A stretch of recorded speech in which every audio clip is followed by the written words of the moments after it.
그거를 내가 신이 높다 해서 그 제자를 당연히 그 신을 꺾을 수 있다. 그거는 절대 그럴 수가 없고요. 신 눌림꾼, 씨 먹히는 경우는 또 언제냐? 그럼 신 눌림꾼이 있긴 있죠. 그건 어떤 경우냐면 미진할 때.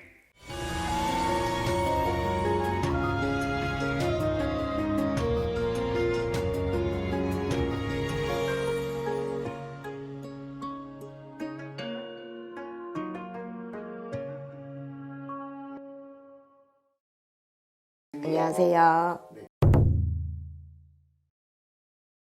정확하게 말씀을 드리자면 저는 용천당 개인적인 견해는 여러분 정말 신이 맞고 우리가 이제 정말 오리지널 신이 맞다고 하면 강신무라고 얘기를 합니다. 세신무가 아니라 강신무의 신을 누르려면 신이 결과적으로 눌러야 된다는 소린 거잖아요. 그런데 같은 신을 어떻게 눌러? 라고 생각을 쉽게 하시면 돼요. 신도 구역이 있어요, 여러분. 그러니까 용신의 구역, 산신의 구역, 뭐 지신의 구역, 뭐 대신할머니 구역, 뭐 이런 구역처럼. 나도 그런 얘기 들어봤어. 애기한테 이제 우리 그 신 애기님한테 뭐라고 들어봤냐면, 저보다 연차가 어리신데 어떤 이제 점집을 신받기 전에 갔는데 자기 그 점을 보신 선생님이 그랬대요. 자기는 신이 굉장히 강한 저기 하늘에서 오셔가지고 자기한테 눌림꾼 타면 절대 걱정이 없대. 그런데 아니나 다를까 지금 무당하고 계십니다. 신 받아가지고요. 자, 다시는 하늘에서 오십니다, 여러분. 물론 물에서도 오시고 우리가 산에서도 오시지만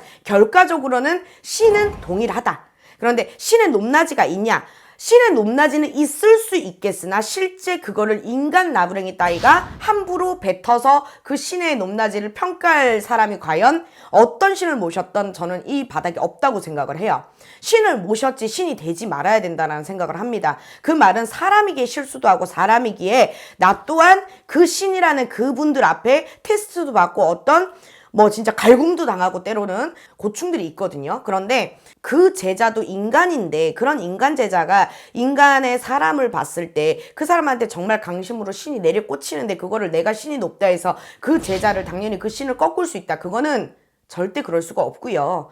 신 눌림꾼, 씨 먹히는 경우는 또 언제냐? 그럼 신 눌림꾼이 있긴 있죠. 그건 어떤 경우냐면 미진할 때. 신의 기운은 반드시 맞는데 그 신이 정말 불리거나 뭐 진짜 혹여는 어쩔 수 없이 진짜 무조건 받지 않으면 안 되는 그런 부정할 수 없는 그런 상황이 아니라면 약간의 애매함이 있을 때는 그런 거를 눌러주고 가물을 재워서 빌고 산다든지 다른 공줄로 바꿔준다든지 사업으로 푼다든지 이런 쪽으로 이제 우리가 편법을 쓸 수는 있겠죠. 편법이에요, 정확하게 따지자면. 그런데 정말 강신무한테 어떤 신을 모셨다고 하더라도 그 신을 눌려서 네가 이 무당기를 안 가게 할 수 없다. 안 가게 할 수 있다. 뭐 그런 건 없어요, 여러분. 저는 그렇게 생각을 합니다. 딜레이를 시킨다거나 그런 행위는 가능한가요?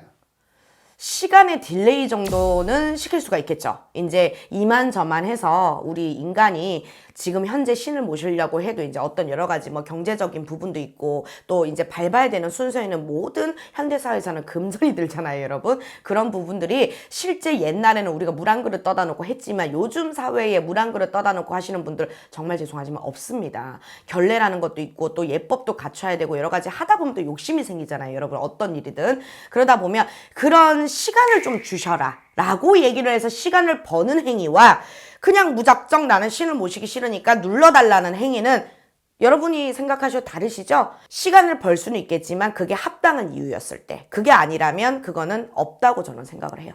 네, 감사합니다.